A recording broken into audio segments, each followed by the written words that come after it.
Welcome back. In this segment, this is going to be kind of fun for me because as the home inspector, I've learned to basically just not trust people from the beginning. Mr. Skeptical. Mr. Skeptical.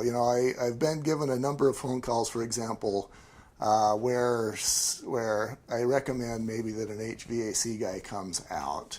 And they call somebody. And in my reports, I always use the word trusted before I mention the trade, trusted HVAC guy or trusted electrician or trusted plumber. Mm-hmm. And then I get the phone call because this guy wasn't trustable, and he says, well, your Android grommet is out of scale. And I'm thinking, and then they want me to pay for this because I didn't tell them about the Android grommet. And then I have to, avoid my desire to kill somebody. And of course, we've talked about this. It happens in every industry, and it happens in solar too. But let's just hit again a couple of the red flags that a person might notice if they've got the wrong salesman in front of them. Here again, how they present themselves. I would really look at reviews. I'm a huge fan of looking at reviews, and not just do they have 5 or 10 reviews, but do they have a quantity of reviews, and are they willing to share those people? So if you have somebody that says, oh, we have great reviews, but they won't recommend anybody, they won't refer you on to anybody to talk to, that would be a huge red flag. I'm just a huge fan of reviews, not only in the solar industry, but anything that I purchase. So I'm going to check you out and make sure that you're a reputable company. That to me is the reassurance. So. And and then you've got the hard driving salesman that provides less information and more pressure, perhaps. Absolutely. I think. I've actually had a story where one of my customers said that they actually had a guy come in and basically yelled at him because they didn't purchase the system. I can't imagine doing that. So I think anything with high pressure, this is too big a decision.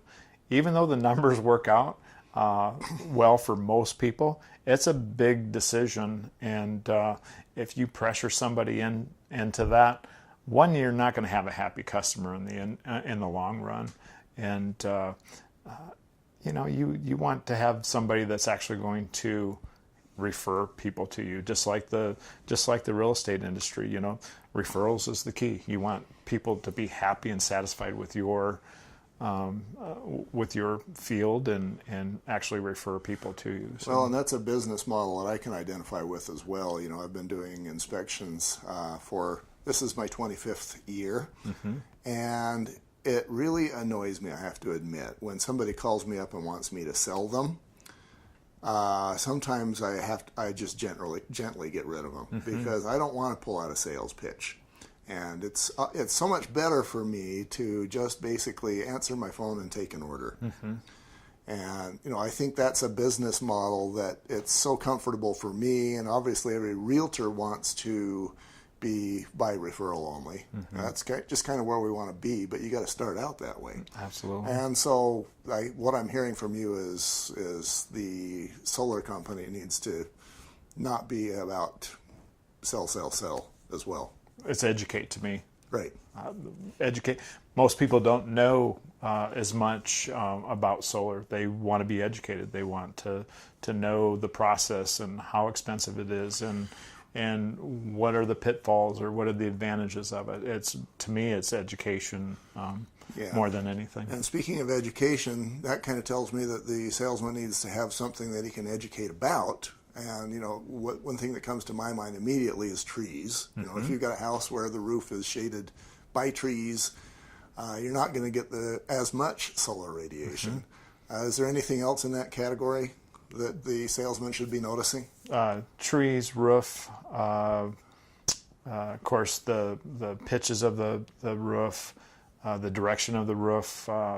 There's plenty of sites that you can go on to find out how the sun hits a particular roof, and those are the things that you want to look at ahead of time. Not every home is going to be able to have enough roof space or the sun actually hitting on the roof that will make it beneficial. Solar doesn't work for everybody. It works for a lot of people, but not everybody. So you mentioned pitch, and now I'm going down a whole different road. So you've got maybe a 12 on 12 pitch versus a 4 on 12 pitch, or versus maybe a flat roof. Mm-hmm. Is there an optimum yes. angle?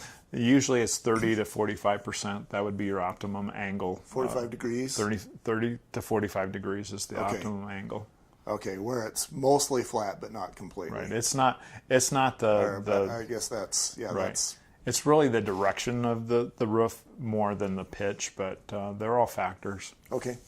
All right, next segment we're going to talk about contracts and how those work in real estate. Be right back.